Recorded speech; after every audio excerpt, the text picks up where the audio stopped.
సర్వ సృష్టికర్త సర్వాంతర్యామైనటువంటి యేసయ్య మరొక నూతన దినాన్ని మాకు ప్రసాదించారు. మరొక వాక్యాన్ని మేము ధ్యానిస్తూ ఉండగా అపిత్రాత్మ అంధకార శక్తులన్నిటినీ యేసుక్రీస్తు యొక్క శక్తి కలిగిన నామంలో లయపరచమని ప్రార్థిస్తున్నాను. ప్రభా, నీ పరిశుద్ధాత్మ అభిషేకమును కృపను మా పైన అనుగ్రహించమని ప్రార్థిస్తున్నాను.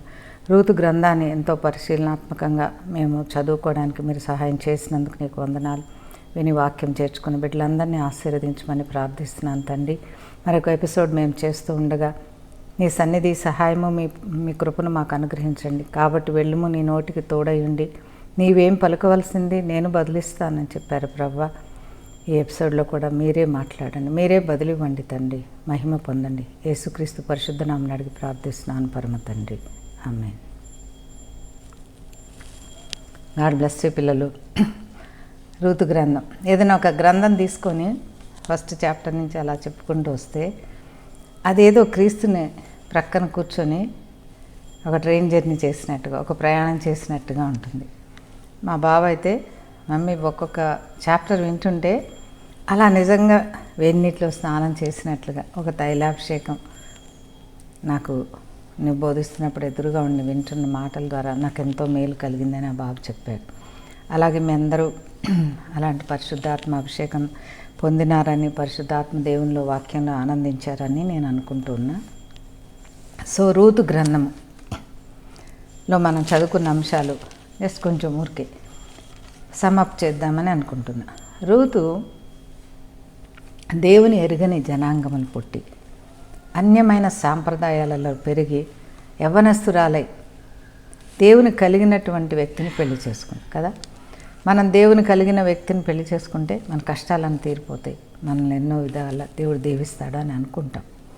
అది కరెక్టే ఉండొచ్చు, కానీ అదే దేశంలో ఉంటూ అదే ప్రజల మధ్యన ఉంటూ మారు మనసు లేనటువంటి యేసుక్రీస్తుని ఎరగనటువంటి తన రక్త సంబంధికుల మధ్య ఉంటూ తన సాక్ష్యాన్ని కాపాడుకోవడానికి ఆ రూతు మహాతల్లి ఎంత కష్టపడి ఉంటుందో, ఎన్ని దెబ్బలు తిని ఉంటుందో, ఎన్ని మాటలు పడి ఉంటుందో,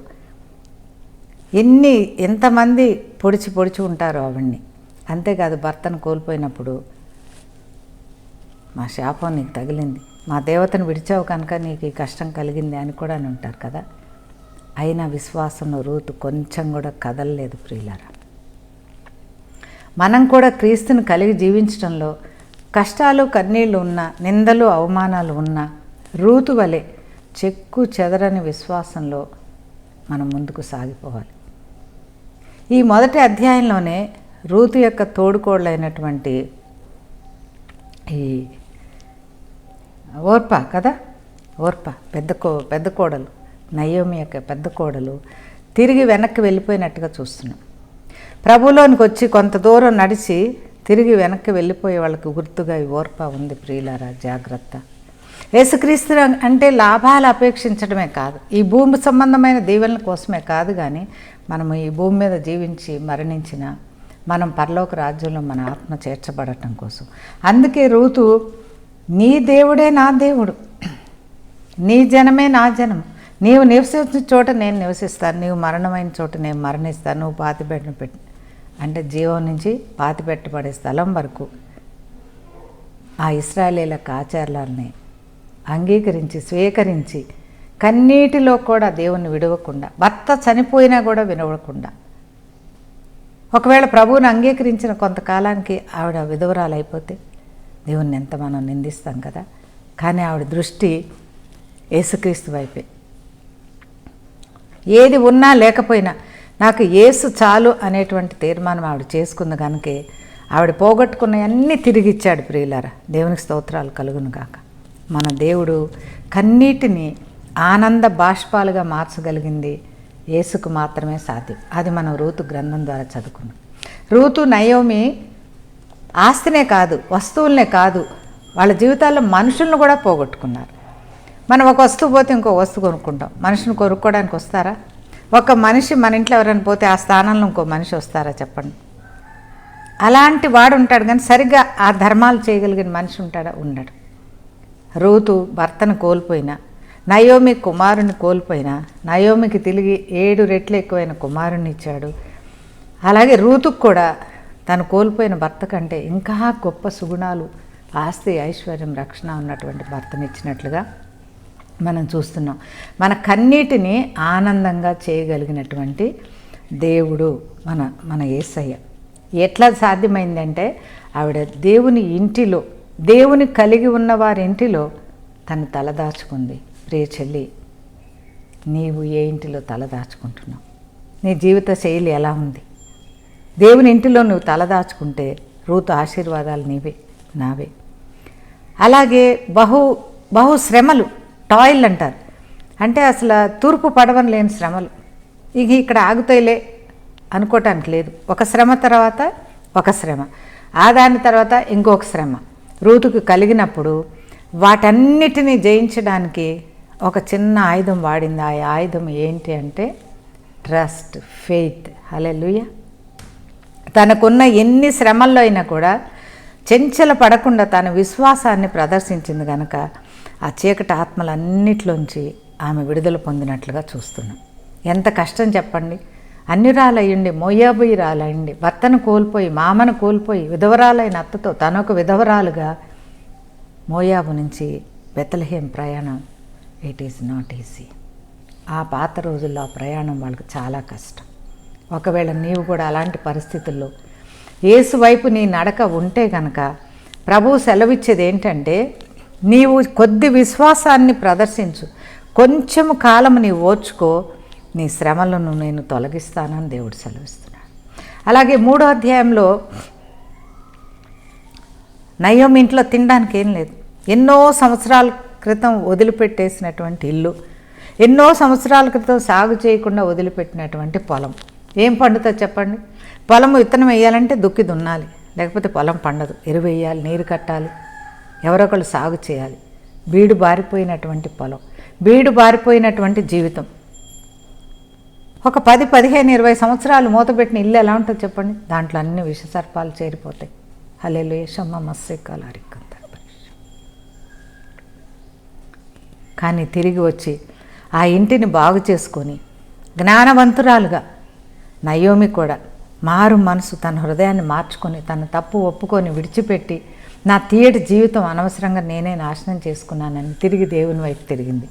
అలాగే రూతు కూడా, నేను వచ్చినవి అవి చెడ్డవే, అవి నా మేలు కొరకే, ఈ కష్టాలు నా మేలు కొరకే అని తను కూడా విశ్వసించినప్పుడు ఆవిడ యొక్క ఎంప్టీనెస్, అంటే ఏమి లేని తనల నుంచి ఒక ఫుల్నెస్, నీ గిన్నె నిండుతుంది అని దేవుడు చెప్పలేదు ప్రియులారా.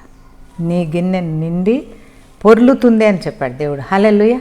ఎవరు యేసుక్రీస్తులో విశ్వాసం ఉంచి ఆయన వైపు నడుచుకుంటూ వస్తారో వాళ్ళు అప్పు ఇచ్చేవారిగా ఉంటారు. అప్పు తీసుకోవాల్సిన అవసరం ఉండదు. వాళ్ళు పంట వేయలేదు ప్రియులారా, కానీ వాళ్ళకి అప్పులు అవ్వలేదు. హల్లెలూయా. బోయజు పొలం ద్వారా రూతుని, నయోమిని దేవుడు పోషించాడు. విత్తనం వేసే సీజన్ దాటిపోయింది. వాళ్ళు విత్తనాలు వేసేటప్పుడు లేరు ఆ పొలంలో, కానీ ఇతరుల ద్వారా వాళ్ళకి కావాల్సిన సమస్తాన్ని దేవుడు సమకూర్చాడు. హల్లెలూయా. అప్పటికి బోయజు ఆమెను పెళ్ళాడలేదు, కానీ ఆవిడ కరువు కాలాలన్నిటిలో కూడా వాళ్ళకి ఎక్కడ సంపద ఉందో, ఎక్కడ వాళ్ళకి మేలుందో వాళ్ళ దగ్గరికి దేవుడు నడిపించి వాళ్ళకి కావాల్సిన రీసోర్సింగ్ అంతా కూడా ప్రభు ఇచ్చినట్టుగా మనం చూస్తున్నాం. ఇక్కడ యవనస్తులకు ఒక మాట చెప్పాలని, భయంకరమైన రోజులు రాబోతున్నాయి, భయంకరమైనటువంటి రెసిషన్ రాబోతుంది ప్రియులారా. యవనస్తులైన బిడ్డలారా జాగ్రత్త. మీరు డబ్బులు ఖర్చు పెట్టేటప్పుడు జాగ్రత్త. ప్రభువుని అడగండి, కొంచెం డబ్బులైనా భద్రపరచుకోండి. అంత మాత్రమే కాదు, కానీ యేసుక్రీస్తు మీద ఆధారపడండి. మీరు పనిచేస్తున్న సంస్థలు కానీ, మీరు ఉద్యోగాలు చేస్తున్న సంస్థలు కానీ, మీ ఉద్యోగాలు కానీ, మీ చుట్టూ ఉన్న ఏది మీరు ఇది నాతో ఉంటుంది అనుకుంటారో అవన్నీలో ఏది తీయబడతాయో, ఏది పోగొట్టుకోవాల్సిన పరిస్థితి వస్తుందో మనకు తెలియదు ప్రియులారా. నయోమి తన భర్తను పోగొట్టుకుంటానని అనుకోలేదు. రూతు తన భర్తను పోగొట్టుకుంటానని అనుకోలేదు. ఓర్పా తన భర్తను పోగొట్టుకుంటుందని తెలియదు ప్రియులారా. కానీ అవన్నీ పోయినాయి, సంపదలు పోయినాయి, మనుషులు మరణించారు. కానీ వాళ్ళు విడిచిపెట్టిన దేవుడు మాత్రం వాళ్ళని విడవలేదు ప్రియులారా. హల్లెలూయా. వాళ్ళు దేవుని విడిచారు, కానీ దేవుడు వాళ్ళని విడవలేదు. అలాంటి కృపగలిగిన దేవుణ్ణి మనం విడవకుండా రూతు వలె వెంబడిస్తూ ఉన్నప్పుడు మన యొక్క భయాలన్నిటిని పోగొట్టి, మన భయాల్లో దేవుడు శాంతిని సమాధానాన్ని ఇవ్వగలిగినటువంటి దేవుడు. కొంతమంది మనం అసలు ముందే భయపడుతుంటే ఇంకా 4 భయంకరమైన వార్తలు చెప్పి ఇంకా భయపెడుతుంటారు. కానీ మన దేవుడు కొయాటిక్ కండిషన్లో, అస్తవ్యస్తంగా గందరగోళంగా ఉన్నటువంటి పరిస్థితుల్లో పీస్ బీ అంటు యూ, నీకు నేను శాంతిని అనుగ్రహిస్తాను.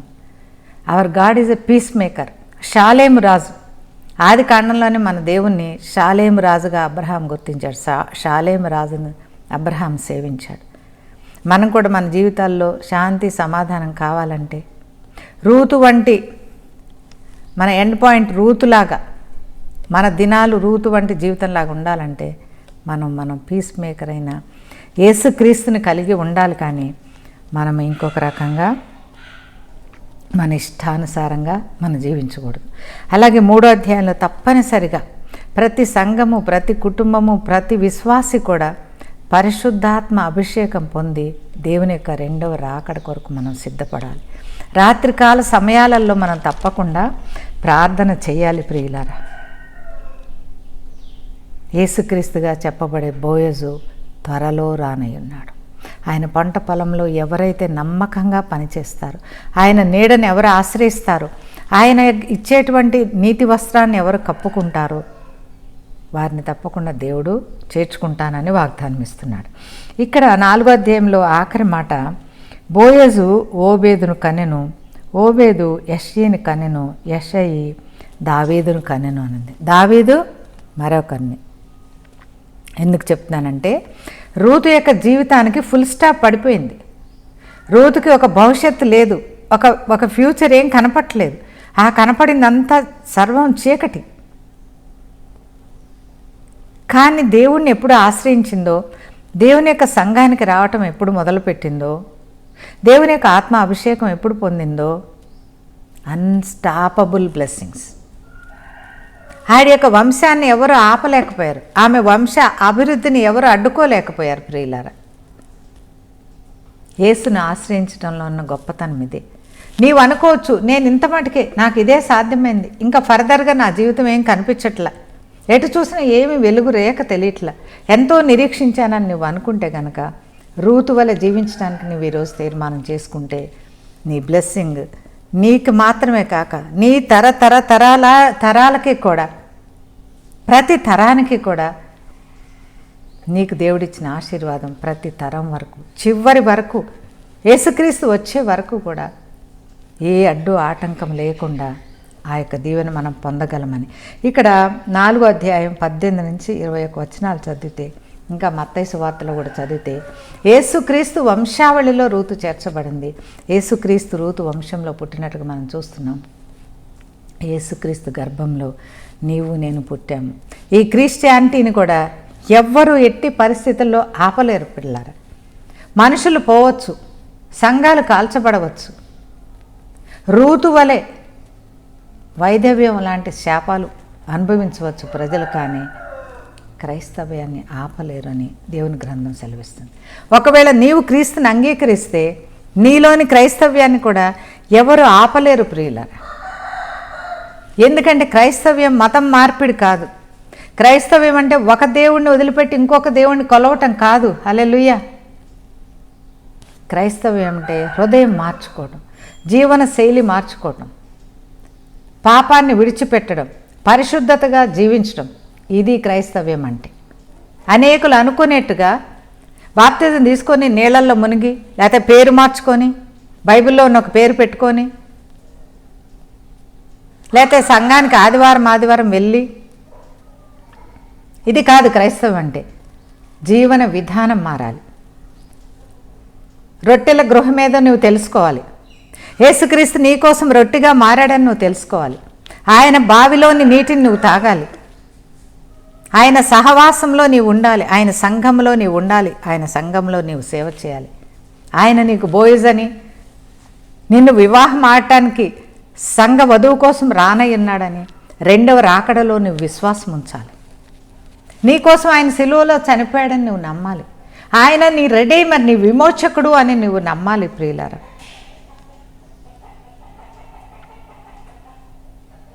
ధర్మశాస్త్రం నాకు విమోచన ఇవ్వలేదు, నా పాపాలు చూపిస్తుంది, కానీ నాకు ఒక విమోచకుడు కావాలి. నేను పాపిని, అని రూతు వలె రాత్రికాల సమయంలో నీవు ప్రార్థన చేస్తూ, పగటి సమయంలో నువ్వు ప్రార్థన చేస్తూ ఆయనకు అంటుకట్టబడి జీవించాలి అని ఈ రూతు గ్రంథం ద్వారా మనం చదువుకున్నాం. చూడు, రూతు మోయాబు స్త్రీ అయినా కూడా రూతు 1:3 తను ఒక క్రైస్తవుణ్ణి, ఒక ఇశ్రాయేలీని మ్యారేజ్ చేసుకొని, అంత మాత్రమే కాదు కానీ వాళ్ళ పద్ధతులన్నీ నేర్చుకున్నట్టుగా మనం చూస్తున్నాం. ఒకవేళ ప్రేమ వివాహాలు లేకపోతే పెద్దలు కుదిర్చినటువంటి వివాహాల్లోనూ ఒక్కొక్కసారి ఇలాంటివి జరుగుతూ ఉంటాయి. ఒక జంటలో పురుషుడో స్త్రీనో ఒకళ్ళు క్రిస్టియన్ అయ్యి ఒకళ్ళు నాన్ క్రిస్టియన్ అయ్యి ఉంటారు. పర్వాలేదు, మీరు కొంచెం టైం తీసుకొని అయినా కూడా ఏది దైవత్వం అని అర్థం చేసుకొని మీరు ఆలోచిస్తే కనుక తప్పకుండా క్రీస్తు దేవుడని, ఆయన క్రైస్తవులకు మాత్రమే కాదు కానీ అన్యులకు కూడా ఆయనే దేవుడని, దేవుని ఎరగని వాళ్ళకు కూడా ఆయనే దేవుడని, సృష్టి అంతటికీ ఆయనే దేవుడని మీకు తేలికగా అర్థమైపోతుంది. రూతు అలాంటి స్త్రీని కానీ ప్రభువుని ఆశ్రయించినట్టుగా మనం చూస్తున్నాం. సో ఈ రూతు గ్రంథం ద్వారా నేను మిమ్మల్ని ఒకటి అడగాలనుకుంటున్నాను. రూతు గ్రంథంలో మనం ఎన్నో విషయాలు తెలుసుకున్నాం కదా. మనకన్నిటిని తీసివేస్తాన్నాడు దేవుడు. మనకి అపవిత్ర ఆత్మశక్తుల నుంచి విడుదల ఇస్తానని చెప్పాడు. పాపం నుంచి విడుదల విమోచన ఇస్తానని చెప్పాడు. మన ఖాళీ పాత్రలు, మన ఖాళీ జీవితాన్ని నింపుతానని దేవుడు వాగ్దానం ఇచ్చాడు. మన భయాన్ని సంతోషగానంగా చేస్తానని దేవుడు చెప్పాడు. శాంతి సమాధానం అనుగ్రహిస్తానని చెప్పాడు. ఎన్నో వాగ్దానాలు ఇచ్చాడు. ఈ వాక్యం వింటున్న అనేకులు ఇవన్నిటిని పొంది కూడా ఉన్నారు. ఈరోజు ఒక ప్రశ్న, నీవు దేవునికి ఏమి ఇవ్వాలనుకుంటున్నావు? రూతు తన జీవితాన్ని ఇచ్చేసింది, నీవు దేవునికి ఏమి ఇవ్వాలనుకుంటున్నావు? రూతు తన జీవితాన్నే కాదు ఇంకేమేమి ఇచ్చిందో నేను కొన్ని మాటలు మీకు చెప్పాలనుకుంటున్నాను. అంటే రూతు దేవుని రాజ్యంలో దేవుని యొద్ద ఒక పెట్టుబడి పెట్టింది. ఏం పెట్టుబడి పెట్టింది? ఇప్పుడు ఆవిడ ఎంత జ్ఞానం కలిగింది చూడండి. మనకు ఒక 1000 రూపాయలు ఉంటే ఏ కంపెనీ బాగా వృద్ధిలోకి వస్తుందో ఆ కంపెనీలో పెట్టుబడి పెడతాం కదా, ఎందుకంటే లాభాలు వస్తాయి, నెల నెల మనకు రిటర్న్స్ బాగుంటాయని. అలా కాకుండా ఒక పడిపోయే కంపెనీ, ఏం రిటర్న్స్ లేని కంపెనీలో మనం పెట్టుబడి పెట్టాం కదా. కానీ రూతు ఆత్మీయ జ్ఞానం కలిగినటువంటి సోదరి. ఒక క్రిస్టియన్ని చేసుకోవటం ద్వారా, ఒక ఇశ్రాయేలీయుల కుటుంబానికి రావటం ద్వారా ఆవిడ భర్తను కోల్పోయింది. అంటే తను పొందినట్ట కోల్పోయింది. కానీ ఆవిడ ఆ పరిస్థితిని చూడలేదు. అంతకంటే మించినటువంటి యేసయ్యను చూసింది. ఈ కష్టకాలాల్లో నేను ఈ పరిస్థితిని చూడకూడదు. ఇశ్రాయేలీయుల దేవుడే కరెక్ట్, ఇశ్రాయేలీయుల దేవుడే నాకు దేవుడుగా ఉన్నాయి. కష్టాలు వస్తే రాని, పోతే పోనీ, ఉంటే ఉండని అని చెప్పి తను తీర్మానం చేసి ఏం చేసిందంటే, Ruth invested her faith in God. Hallelujah. తన విశ్వాసాన్ని యేసుక్రీస్తులో పెట్టుబడిగా పెట్టింది. హల్లెలూయా. ఈరోజు నీ విశ్వాసం దేనిలో పెట్టుబడిగా పెట్టావు? నీకు దేవుడు ఎవరో తెలుసుకోకుండా నువ్వు విశ్వసిస్తావే. ఇది పెన్సిల్ అని నువ్వు విశ్వసించినంత మాత్రాన్ని ఇది పెన్సిల్ అయిపోతుందా? అది నీ విశ్వాసం. కానీ ఇక్కడ ఆల్రెడీ ఒక ట్రూత్ ఉంది. ఇదేంటి ట్రూత్? ఇది పెన్ను, ఇది సత్యము. సత్యం అనేది ఆల్రెడీ అక్కడ ఉన్నప్పుడు ఆ సత్యం ఏంటో తెలుసుకొని నువ్వు వెంబడించాలి. కానీ ఇది నాకు పెన్సిల్ లాగానే కనిపిస్తుంది అన్నంత మాత్రాన్ని ఇది పెన్సిల్ అయిపోదు ప్రియులారా. విశ్వాసం అనేది దేవుడిచ్చినటువంటి గొప్ప కృపావరం. ఆ విశ్వాసము సజీవుడైన యేసులో నీవు ఉంచాలి. ఆయన సజీవుడు కనుకనే తిరిగి జీవముతో నిండినటువంటి, ఐశ్వర్యంతో నిండినటువంటి, తాను కోల్పోయిన దాన్ని యావత్తును తిరిగి బోయజు రూపంలో రూతుకు దేవుడు అనుగ్రహించినాడు. Ruth invested her faith in God. Ruth 1:16. కొంతమంది నాకు ఇష్టమే, నాకు చాలా ఇష్టం, యేసయ్య అంటే చాలా ఇష్టం అంటారు. కానీ సరిపోదు. 16 ఉంది, 16. అందుకు రూతు, నా వెంబడి రావద్దనియు, నన్ను విడిచిపెట్టుమనియు నన్ను బ్రతిమాలు కొనవద్దు. నీ ఒళ్ళు చోటుకే నేను వచ్చేదను, నీవు నివసించు చోటనే నేను నివసించదును. నీ జనమే నా జనము, నీ దేవుడే నా దేవుడు. నీవు మృతి పొందు చోటన నేను మృతి పొందెదను, అక్కడనే పాతి పెట్టబడదను. మరణము తప్ప మరి ఏదైనాను నన్ను నువ్వు ప్రత్యేకించిన ఎడల యెహోవా నాకు ఎంత కీడైనా చేయనుగాక. చూసారా, ఆవిడ విశ్వాసాన్ని మాటలతో చెప్పింది. ప్రభు ఏం చెప్పారు రోమపత్రికలో? నీవు నా నామములో విశ్వాసం ఉంచితే నువ్వు నోటితో ఒప్పుకో. హృదయంలో ఉంటుంది విశ్వాసం, అది మాత్రం సరిపోదు, నీవు నోటితో ఒప్పుకోవాలి. చాలామందికి యేసు అంటే ఇష్టమే, కానీ నోటితో ఒప్పుకోవటానికి భయపడతారు. అయ్యో వాళ్ళేమనుకుంటారు, అయ్యో వీళ్ళేమనుకుంటారో, ఇన్ని రోజులు ఇది పూజ చేసామే, అవన్నీ విడిచిపెడితే ఏమన్నా మమ్మల్ని చుట్టుకుంటాయేమో, మమ్మల్ని ఇంకా నష్టపరుస్తాయేమో అనుకుంటారు. రూత్ అలా ఆలోచించలేదు ప్రియులారా.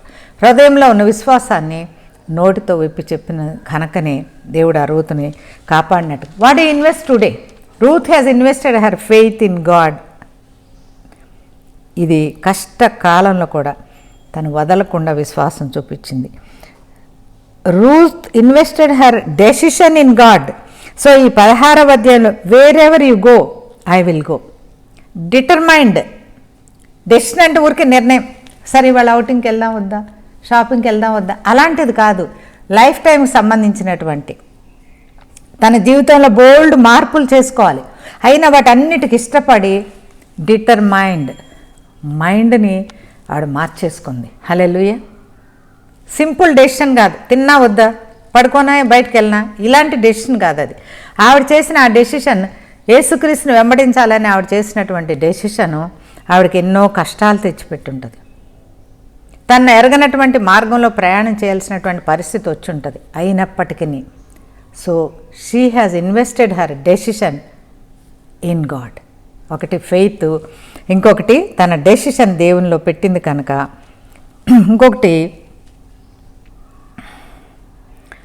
రూత్ 1:16లోనే మనం చదువుకున్నట్టు, your people are my people.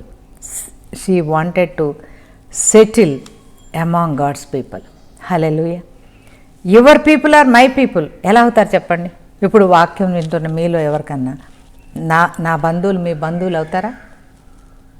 నా ప్రజలు, నా చుట్టూ కొంతమంది ప్రజలు ఉంటారు, వాళ్ళు మీ ప్రజలు అవుతారా? అవరు. ఎలా అవుతారు? యేసు రక్తం ద్వారా అవుతారు. హల్లెలూయా. నా చుట్టాలు మీ చుట్టాలే ప్రియులారా.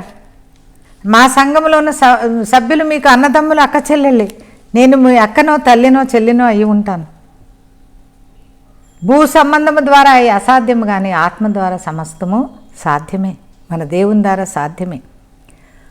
So she plan her settlement, she invested her settlement in God.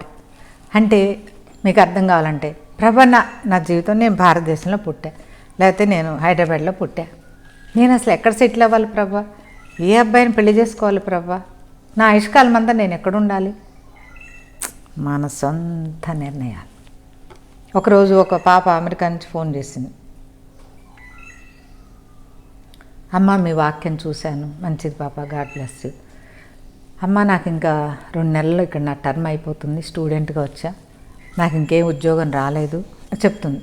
వెంటనే ప్రభు ఆత్మ మీదకి వచ్చి భాషలతో ప్రార్థన చేసినప్పుడు, అమ్మ నువ్వు అమ్మను బలవంతంగా ఒప్పించుకొని తీసుకొచ్చావు, మీ డాడీకి అసలు రావడం ఇష్టం లేదు, నువ్వు అమెరికా రావడం మీ అమ్మ నాన్న సంగతి వదిలేస్తే దేవునికి ఇష్టం లేదు, నువ్వు ఆ పని వచ్చేసావు, నువ్వు ఇక్కడే పెళ్లి చేయి, ఇక్కడే ఉంటానంటే కుదరదమ్మా, అంటే డబ్బులు అయిపోయినాయి, డబ్బులు సహాయం చేస్తారు. ఎట్లా చూడండి, దేవుని చిత్తం లేకుండా వెళ్ళి, నీకేదో అమెరికాలో ఏదో బ్రహ్మాండం ఉందని నీకు ఇష్టం, మంచిదే, నువ్వు ఫ్రెండ్స్ని సంప్రదించావు, చాలా భవిష్యత్తు బాగుంటుంది, అది కూడా బాగానే ఉంది, ఇంట్లో వాళ్ళకి చెప్పావు, ఒకళ్ళు వెళ్ళమన్నారు, ఒకళ్ళు వద్దన్నారు, వీళ్ళందరికీ చెప్పావు, కానీ ఏసైకి చెప్పావా? నువ్వు యేసు తండ్రి పర్మిషన్ తీసుకున్నావా?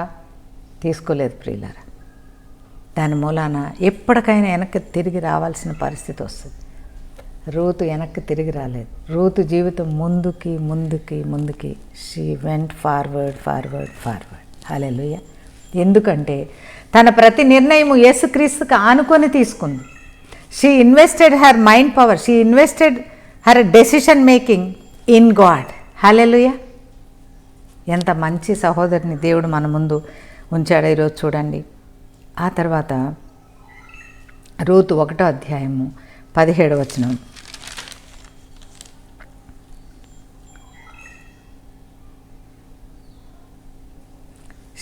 She invested her time, her fellowship, time అనకండి, హర్ ఫెలోషిప్. ఇవాళ ఫెలోషిప్ లంచ్, ఇవాళ ఫెలోషిప్లో ప్రార్థన, ఇవాళ ఫెలోషిప్లో గొప్ప దైవజనులు ఎవరు వస్తున్నారు, మనం అసలు ఏం కదలం, కొనుక్కో నేనుకో, మన రొటీన్ ఏదో మనకు ఉంటుంది, వెళ్ళిపోవటమే. రూత్ అలా చేయలేదు ప్రియులారా. She invested her fellowship time in God. Hallelujah. ఎందుకు ఇన్ని చెప్తున్నానంటే, What do you invest in God today? God is going to multiply it 1,000 times, million times. హల్లెలూయా. నువ్వు ఈ భూ సంబంధముగా ఏ ఇన్వెస్ట్మెంట్ చేసినా అది పెరిగితే పెరగచ్చు, తగ్గితే తగ్గచ్చు. అంతేకాదు జీరోకి రావచ్చు, మైనస్కి కూడా రావచ్చు. కానీ యేసు యొక్క పరలోక రాజ్యంలో నువ్వు ఏది ఇన్వెస్ట్ చేసినా తగ్గటం అనేది ఉండదు. ఒకవేళ ₹1 ఇన్వెస్ట్ చేస్తే ఒక 10 ఏళ్ళు ₹10 ఉందేమో, కానీ 11వ సంవత్సరంలో 1000 అవుతుంది. ఆ తర్వాత 10,000 కూడా అవుతుంది. నిన్ను దేవుడు వేచి ఉండమని చెప్పినప్పుడు ఆయనలో నీవు వేచి ఉండాలి ప్రియులారా. 1వ అధ్యాయం 19 చూడండి. వారు బెత్లెహేమునకు వచ్చినప్పుడు ఆ ఊరి వారందరూ వారి యొద్దకు గుంపు కూడి వచ్చి, ఈమె నయోమి కదా అని అనుకొని చుండగా, నయోమితోటి కలిసి ఆవిడ ఎక్కడికి తీసుకెళ్తుందో తెలియదు, ఆ బెత్లెహేం ఎలా ఉంటుందో తెలియదు, ఆవిడ ప్రజలు ఎలా ఉంటారో తెలియదు, అక్కడ పద్ధతులు ఏంటో తెలియదు. బట్ పడి వచ్చేసింది ఆవిడ వెనకాల పడి Ruth. She invested her life in Jesus. Hallelujah. ఈ జీవితం నాది కాదు ప్రభా, నేను నీకు అర్పిస్తున్నా. పాత కొత్త నిబంధనలో అనేక మంది ప్రవక్తలు, పరిశుద్ధులు వాళ్ళ జీవితాన్ని ఇచ్చేశారు ప్రభు. పిల్లలారా, వాళ్ళు దేవునికి సమర్పించుకున్నారు. అందుకే మనం ఈ దినం ఈ వాక్యాలన్నీ వినగలుగుతున్నాం. అర్థమైందా? ఎంతోమంది రక్తశక్తమై ఎన్నో కష్టాలు పడి వాక్యాలు రాసినందుకు మనం ఈ వాక్యాలు చదువుకొని దేవుడు అనుగ్రహించి మేలు పొందుతున్నాం. వాళ్ళ జీవితాన్ని ఇచ్చేశారు, వాళ్ళ ప్రాణాన్ని ఇచ్చేశారు, వాళ్ళ సమస్తాన్ని వాళ్ళు కలిగింది ప్రతిదీ కూడా దేవుళ్ళు ఇన్వెస్ట్ చేశారు. అది ఎంత అయింది? రెట్టింపై, ఇంకా రెట్టింపై. వాళ్ళు ఒకవేళ చనిపోయారేమో, కానీ వాళ్ళ వాక్యము. ఒకప్పుడు బైబిల్ గ్రంథాలు సంవత్సరానికి 100 ప్రింట్ చేసేవాళ్ళు. ఇప్పుడు 10,000, ఇప్పుడు 10 లక్షలు. Most highest printed book in the world is Bible. Hallelujah. పెరిగిపోతుందా, తరిగిపోతుందా? వాళ్ళ జీవితాన్ని వాళ్ళు అక్కడ సమర్పించిన కారణంగా ఇంకా ఎన్ని ఆత్మలు అంటే దెర్ ఇస్ నో కౌంట్. ఎవ్వరు కౌంట్ చేయలేనన్ని ఆత్మలు. చూసారా ఇన్వెస్ట్మెంటు అనేది ఎంత ప్రాముఖ్యమైందో. ఆవిడ యొక్క జీవితాన్ని they went on going to Bethlehem. ఎక్కడ ఆగలేదు.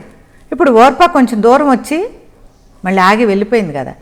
అలాగే రూతు కూడా కొంచెం దూరం వచ్చిందారా, ఈ ముసలామతో వెళ్తే నాకేమొస్తుంది, ఏదో వెనక్కి వెళ్ళి అమ్మ నాన్న కాళ్ళ మీద పడి క్షమించండి, నేను ఇజ్రాయేలీని చేసుకున్నా, నష్టపోయా అంటే ఎవరొకళ్ళని ఇచ్చి పెళ్లి చేస్తారు కదా, హాయిగా సుఖంగా మా వాళ్ళ మధ్యన ఉండొచ్చే.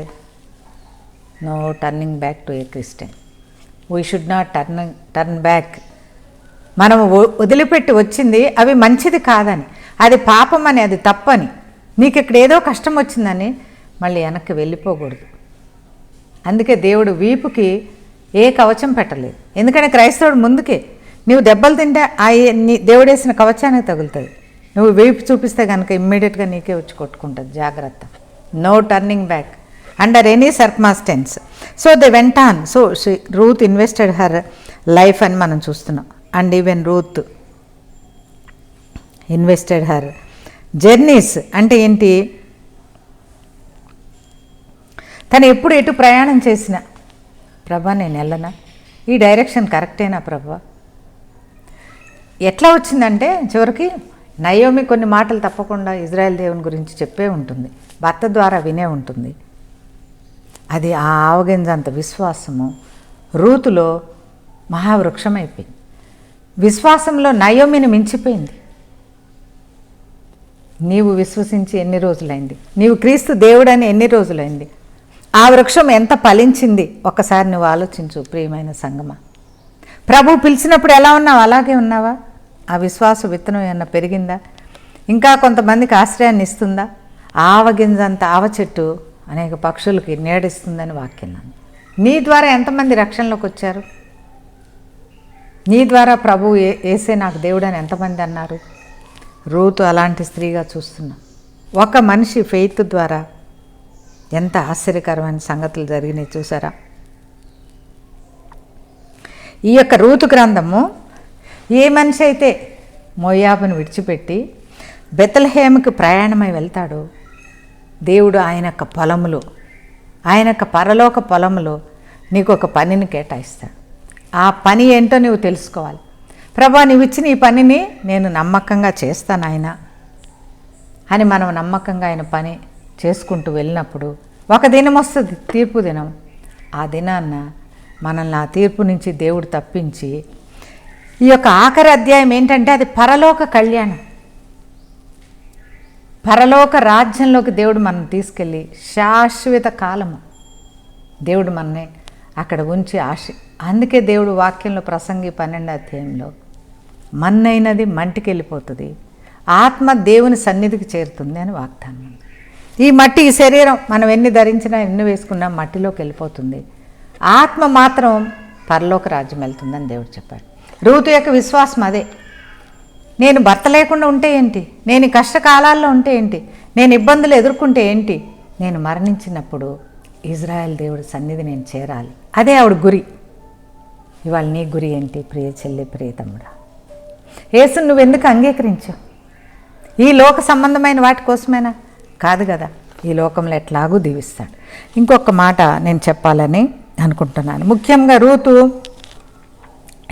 యవ్వనస్త్రాలు, యంగ్ బ్లడ్ అయినా కానీ ప్రభుని నమ్ముకొని ఏ మనిషి వైపు తిరగకుండా, నాకు ఏదైనా ఇచ్చినా ఇవ్వకున్నా, నాకు కష్టమున్నా సుఖమున్నా ఏసే నా దేవుడు అనుకుంది.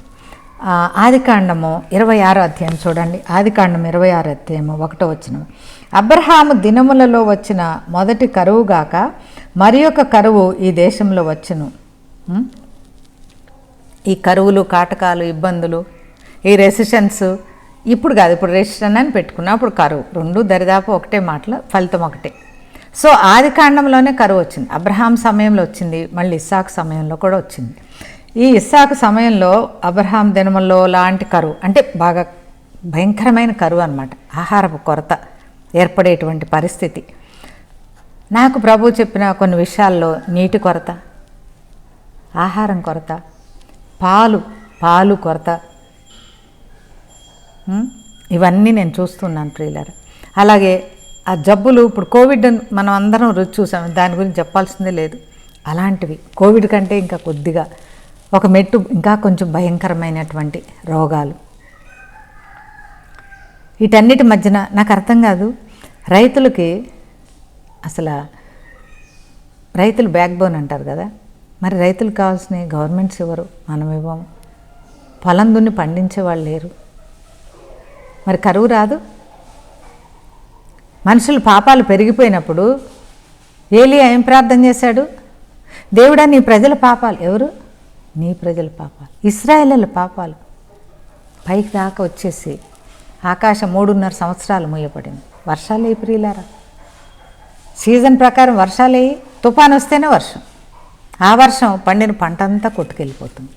చూసారా దిక్కులు ఎంత భయంకరంగా దేవుని రాకడ ప్రబోధిస్తున్నాయి. మనం సిద్ధపడద్దా? మన చుట్టూ ఉన్న పరిస్థితులు చూసుకుంటామా? మన సుఖ సౌఖ్యాలేనా? మనకి ఏది కావాలో దేవునికి తెలుసు. నీకేం కావాలో నీకు ఈరోజు బోధిస్తున్నాడు. నీవు రూతు వలె బోయజుని ఎతకాలి, నీ పాపాలను క్షమించే దేవుణ్ణి నువ్వు వెతకాలి, నీ విమోచకుడిని నువ్వు వెతకాలి. యోబు ఏం చెప్పాడు? నా విమోచకుడు సజీవుడు అని చెప్పాడు.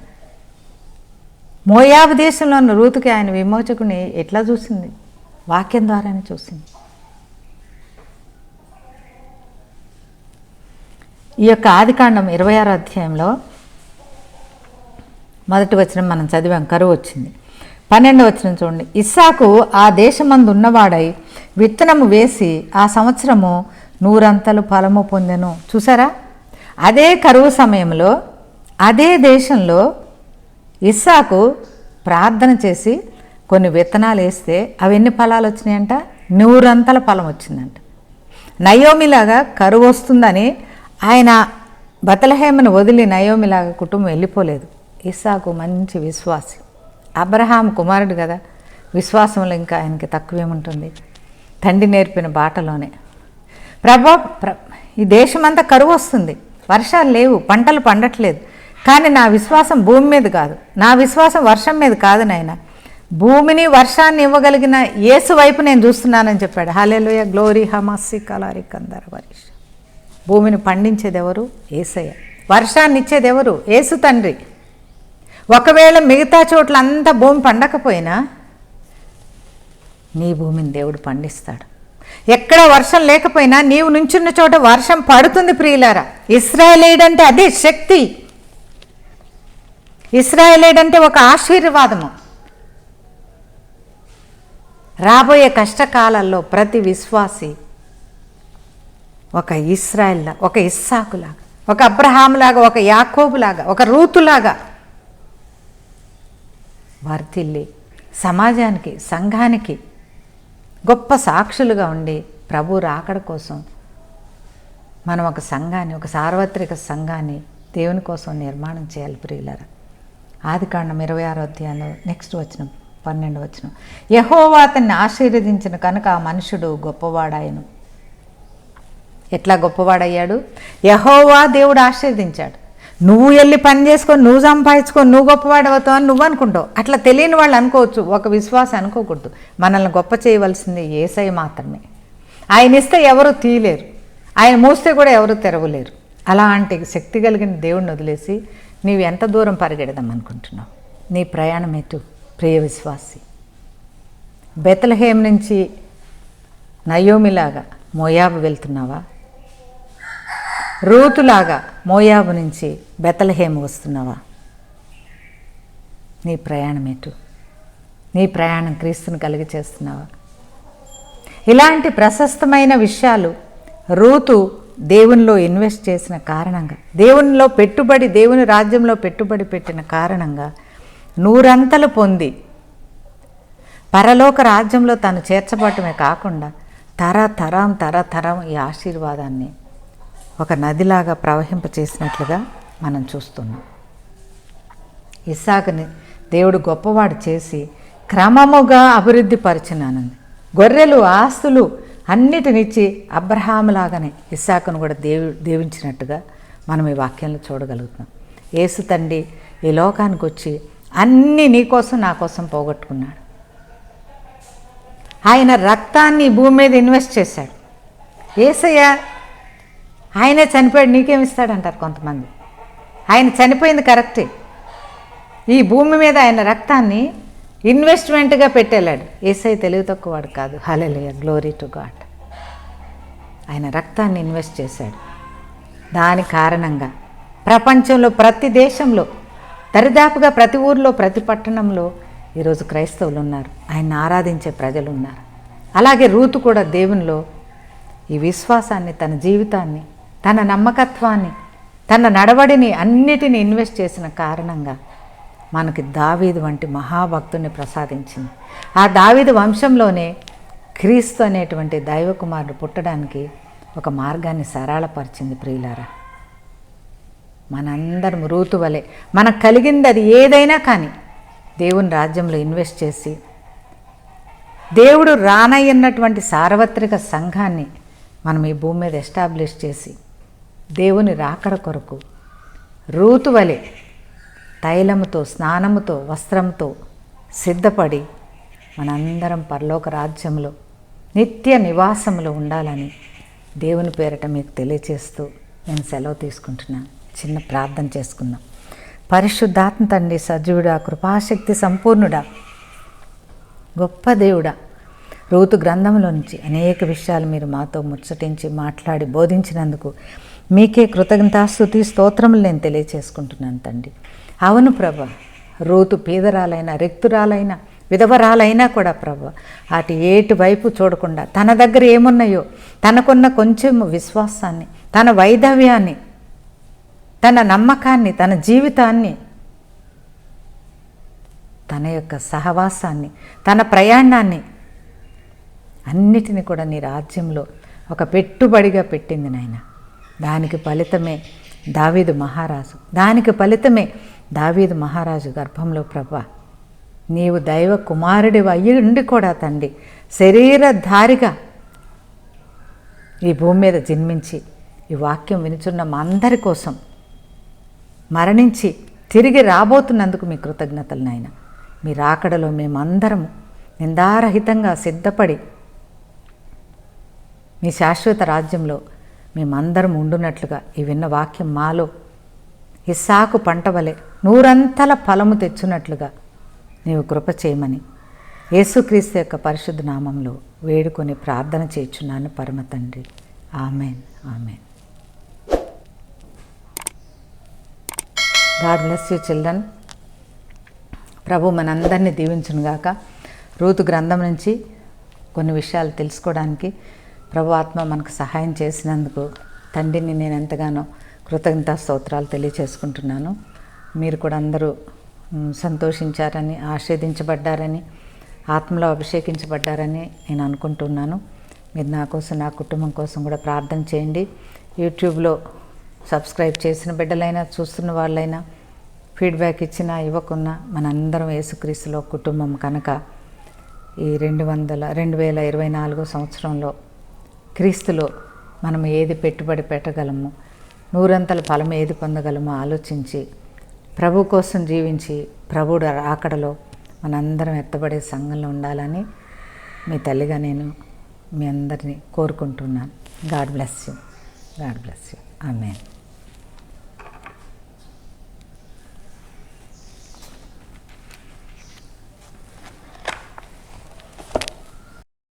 Jesus loves you and saves you. Yesu నిన్ను ప్రేమిస్తున్నాడు, నిన్ను రక్షిస్తాడు.